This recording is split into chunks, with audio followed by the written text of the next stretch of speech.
Hello, it's Anoje Simeon. Welcome again to Honey Drops from the Sages, the unraveling of the deep wisdom behind some of Africa's finest proverbs. Today, we will be looking at an African proverb that says, if you must be angry, then your anger should be directed at the point you slipped and not where you fell.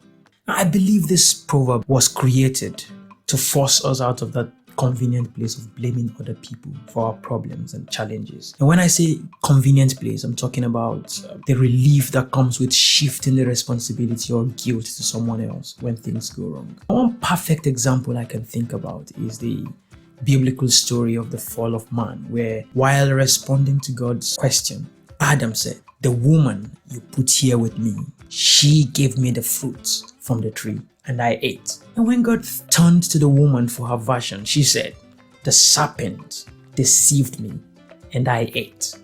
Now, the common denominator in both responses was that the word "I" came after everything else. This behavior is very familiar, as people tend to give themselves credit for success but lay the blame for failure on outside causes, a behavior psychologists refer to as a self-serving bias.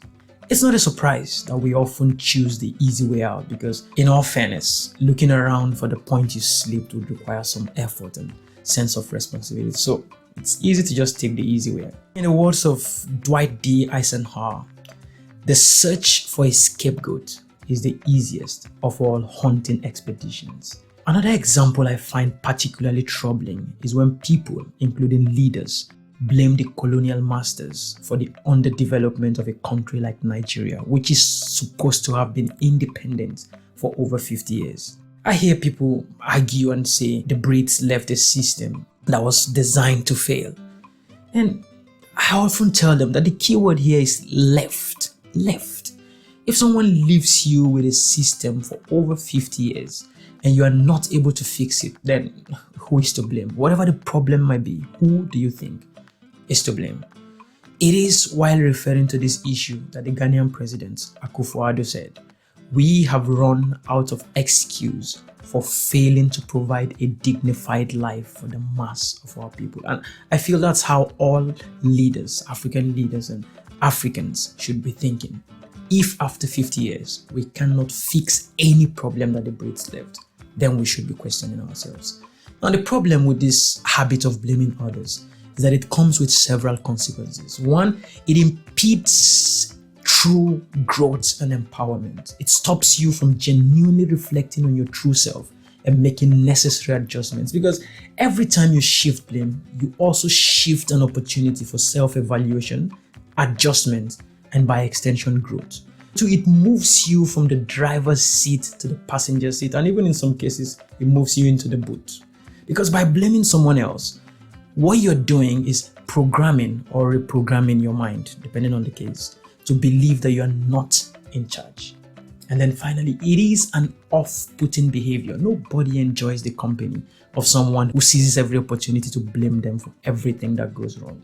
Now, the truth is that you can hit, slap, or kick against the ground as much as you want. If whatever made you slip is not discovered and fixed, chances are you will fall again. So the first thing is that you need to come to the complete acknowledgement of the problem. It takes some serious reflection to accept this as something we do.